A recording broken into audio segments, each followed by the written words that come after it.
Okay, so hello everyone.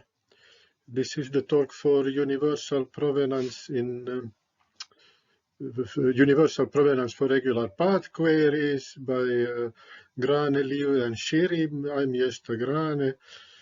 Shiri is my colleague from Concordia, and Tianui was a student of ours.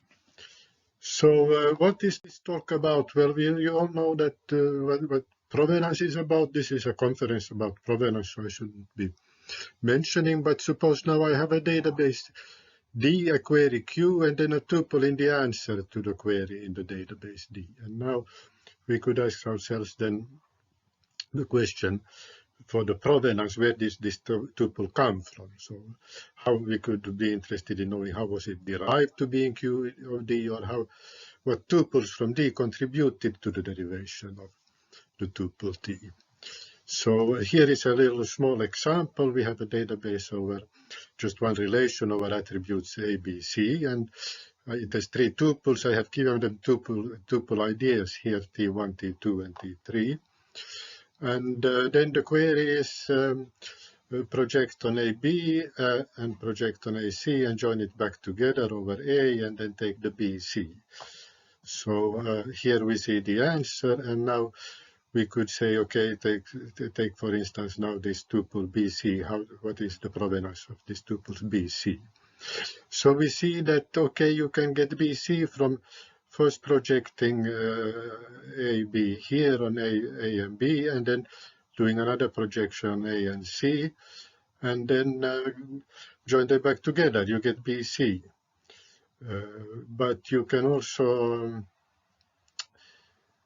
also take the AB part from tuple T2 and the another AC part here from tuple T2, T3, and then you get the tuple BC again. So then we could say here now on an abstract level that the provenance of the tuple tuple BC here in this result is T1.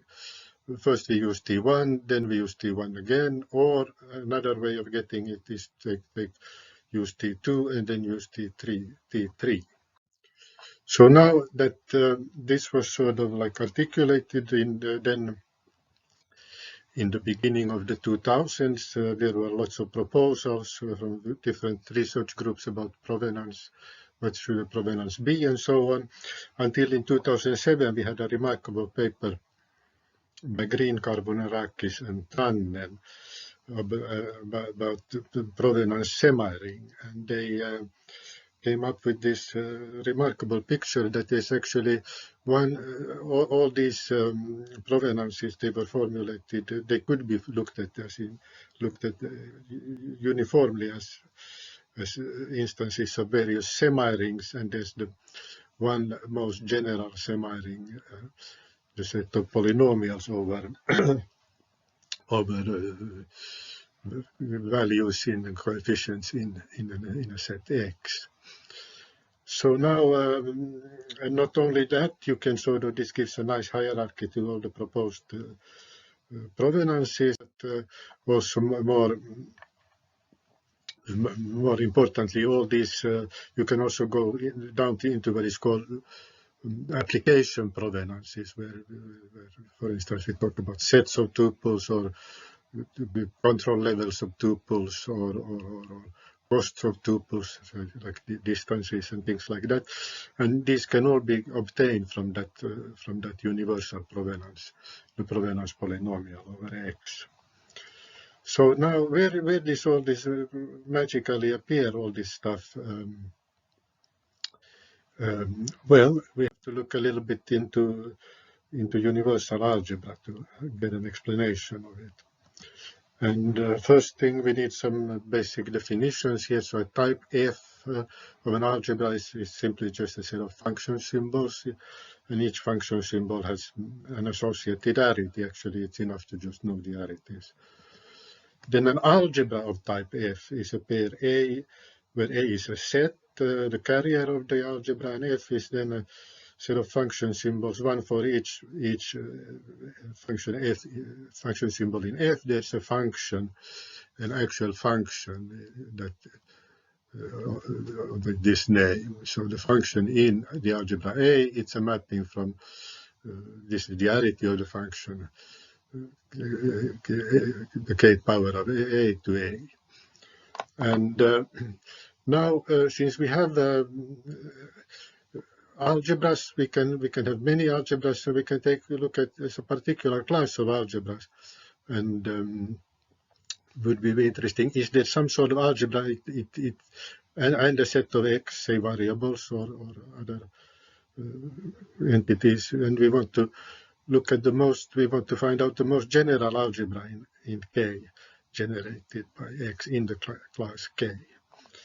So let's see now what could that mean. Well, in order to explain that, we need the concept of homomorphism. So if I have two algebras A and B of the same type, then a homomorphism from A to B is a mapping, is a function from the carrier of A to the carrier of B that extends to a homomorphism, which means that if I want to map a term, so I want to map f of some values in A, then it should be mapped to the function in B, corresponding function in B, on the homomorphic images of these values. So this is familiar from databases, for instance, containment of conjunctive queries.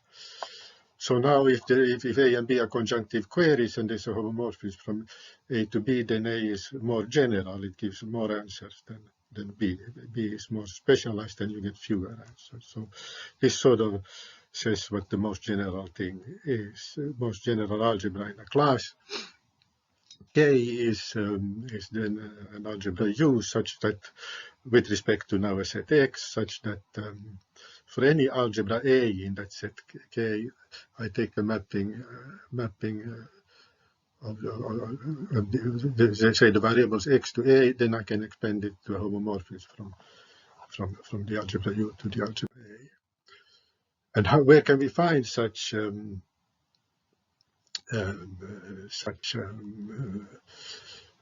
most general algebra? Well, we can start with looking at the terms algebra. So now, if I have a set of function symbols and a set of set X, then I can say what is all my f terms over X. I denote it Tx. It's defined such that all the X's are in there, and if I have T1 to Tk in there, then an f is a ki function symbol, then f of Tx is in there too.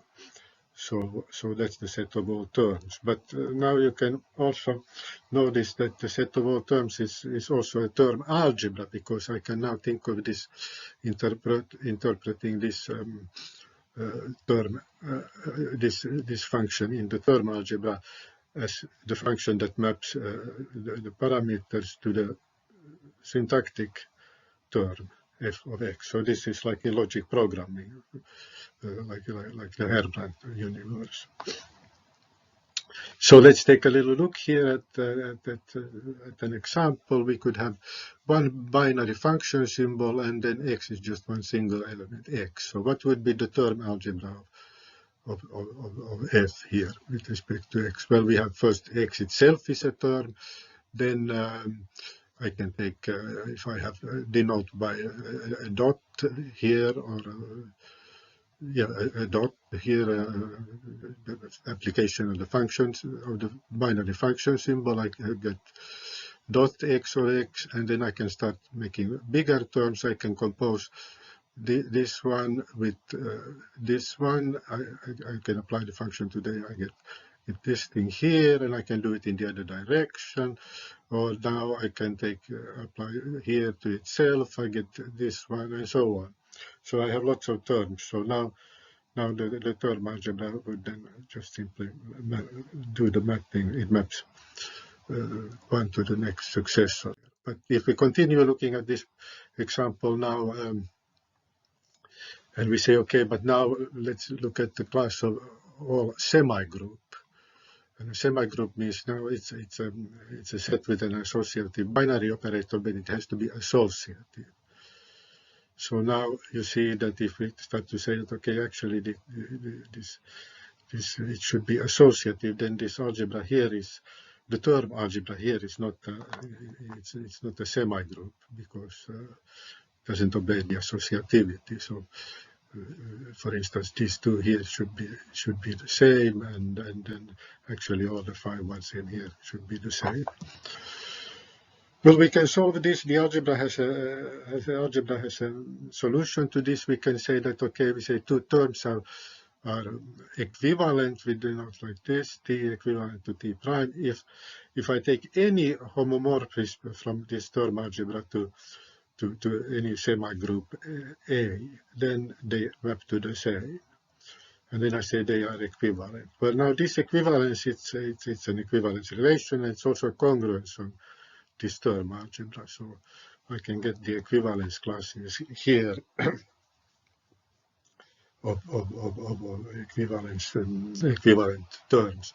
And now I can get a term algebra out of this, because now this here I think of x1, this here of x2, this here is x3, and so on here is x4. And now if I compose x2 with x2, I get x4, so it works. So this here now, since this equivalence here is a congruence, we can form the quotient algebra. We operate on equivalence classes instead of individual elements, and this is then this algebra Tx, the quotient algebra, then has the universal mapping property. Okay, so now just to make this more in general, so if I say now I have a class of algebras of the same type, and then I have now the term algebra, and now I say another equivalence relation. I use the same sign here, that two terms are equivalent if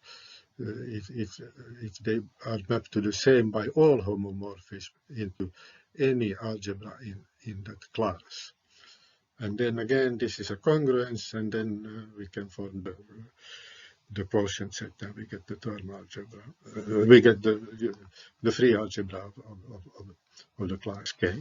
And for some classes of algebras, free algebras don't exist, but for many they do. And in particular, if K is at least a quasi-variety, then it has a term algebra in it. Okay, and now let's just say, okay, we have been talking about algebra, so a commutative semi-ring is just one particular algebra defined here. We don't need to go into those details right now, but the main point here is that now we have an explanation of what's going on here. This algebra of polynomials, provenance polynomials, is the free algebra of the class of commutative semi-rings. So that's why it explains all this thing going on here.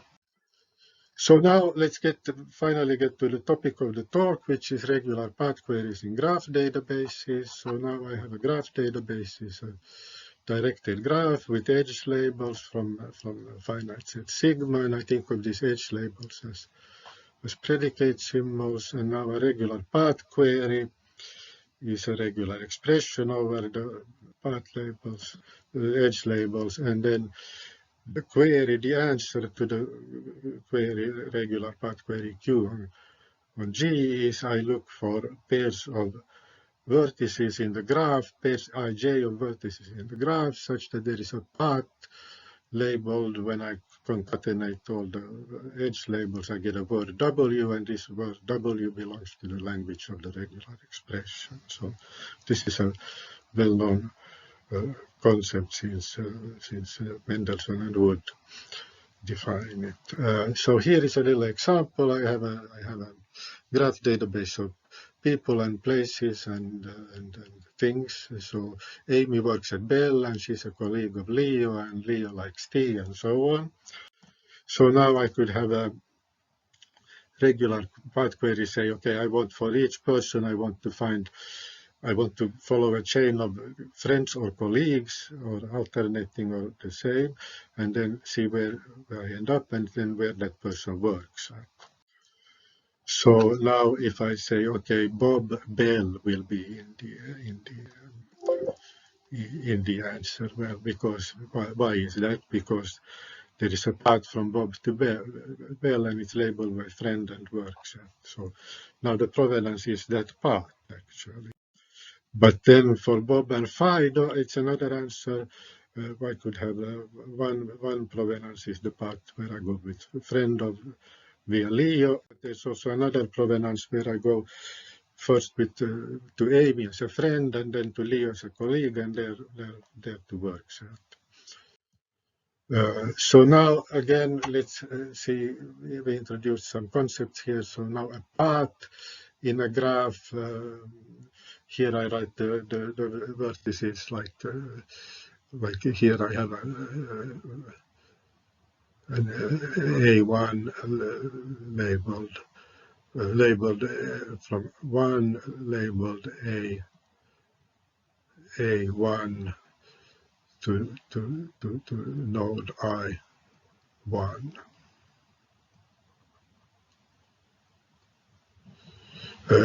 Yeah, and then okay, so then if I have such a sequence of labels, I can say the first one is the first vertex is I, and the last vertex is J, and it represents a word, which is this. I concatenate these labels. So now, if I have a graph and I say what are all the paths from I to J in that graph, I write this at Pij, and then in general all paths in a graph G is J. Okay, so now we can go back and define a little bit more formal what this again the graph answer to a graph query is. I have a query queue, and I have already generated the query graph GQ, which is those parts in the original graph such that that part spells a word in the language of the query.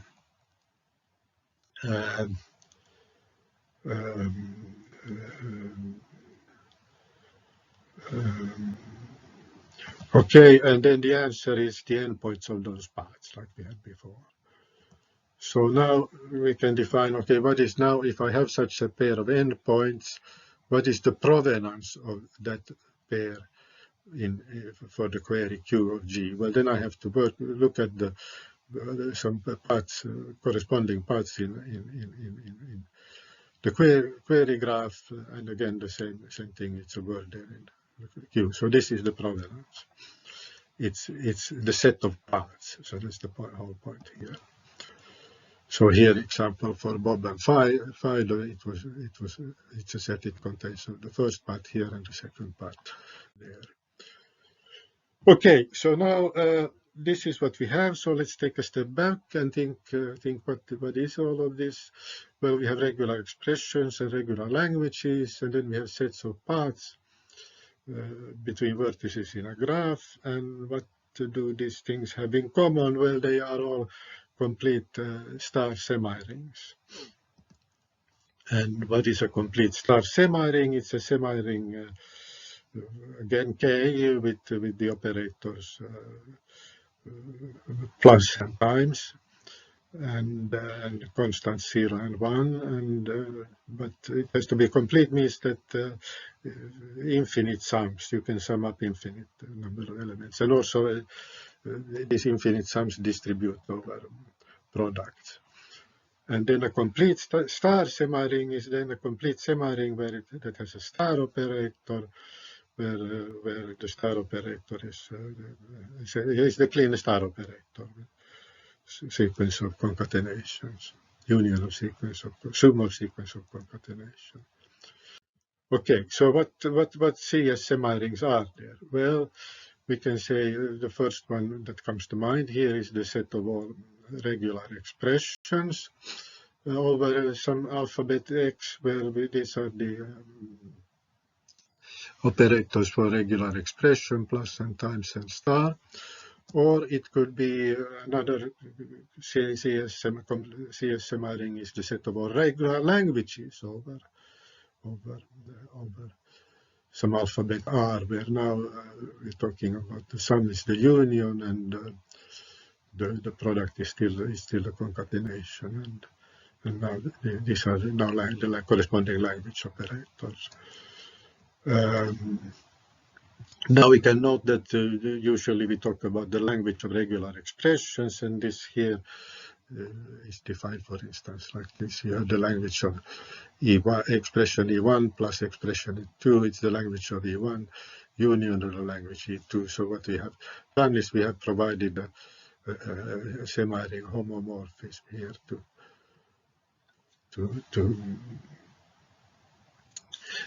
from one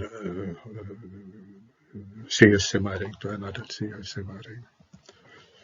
Okay, we also have now the semi-ring of paths in a graph. So if I have the set of all paths, and then I have to take the power set of that, then I get the universe of that semi-rings. And here, when we compose graphs, we use an operator, multiplication operator. Here is we have two paths, pi and pi prime, so we compose them only if the last position of pi is equals the first position of pi prime, and otherwise the result is just the empty set.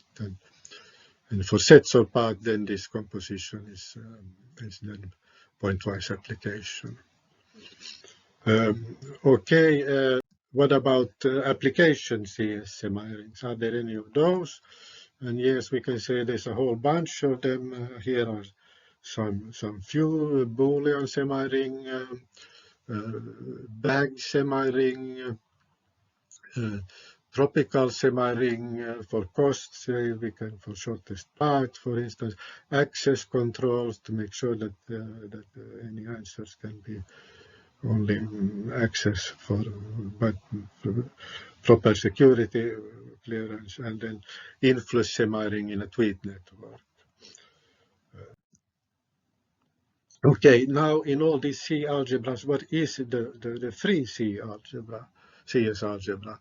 Well, now the function symbols was sum, multiplication, star, empty, and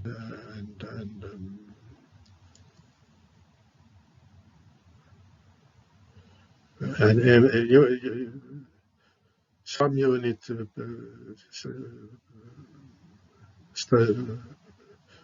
product unit and so on. So now it turns out that the term algebra, I take the term algebra now that we see how we do that, I get regular expressions and they form a nice algebra.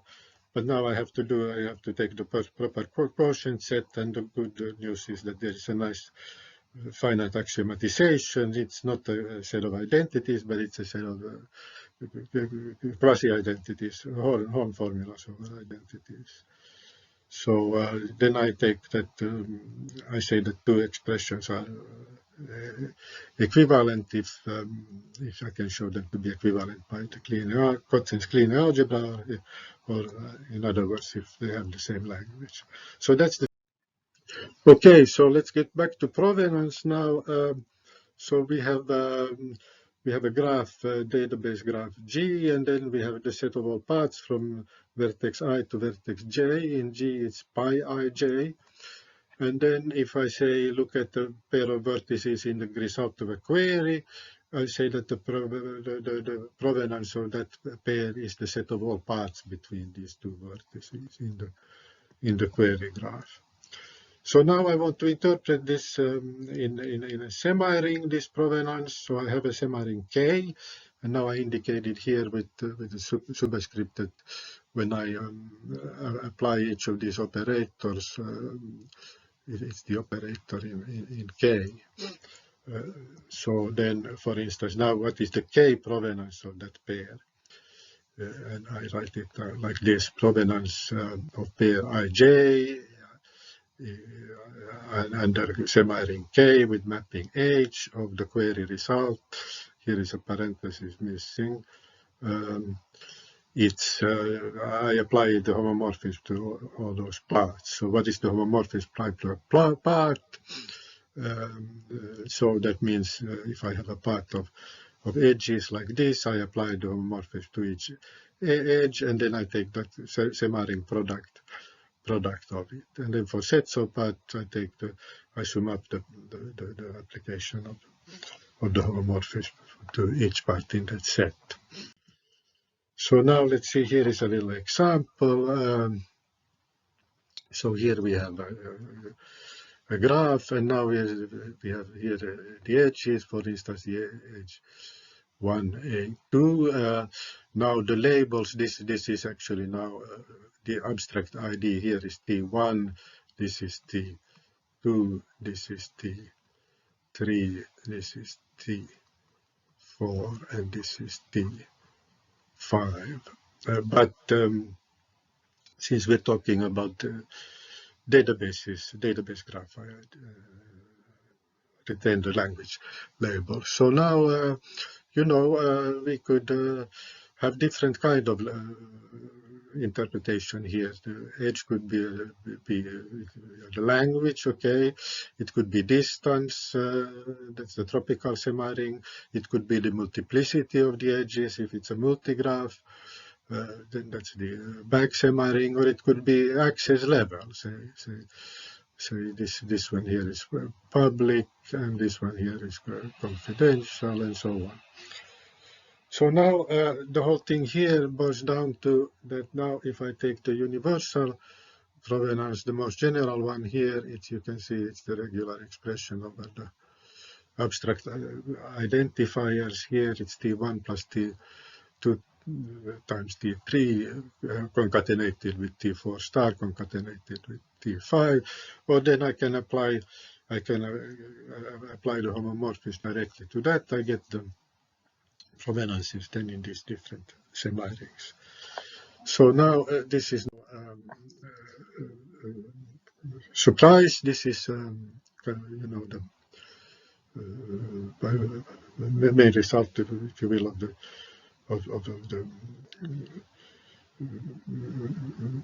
paper. So it says now I take a graph database and a regular path query, and then I say, okay, I take the provenance of an answer to that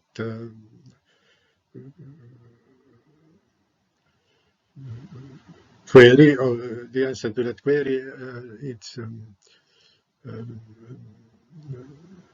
So this is a universal provenance, and if I take any other provenance, I can get it mapped from there. So here is a picture. So whatever age I have here, I can get it from the universal provenance, which is just the regular expression for those set of parts, and then I can get a homomorphism from those regular expression to the polynomial, to the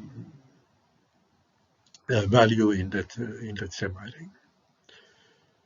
Okay, so that's the point. So we also have experiments where we show that computing the regular expressions first instead of just computing the semaring value directly, it doesn't occur any significant overhead. Thank you very much.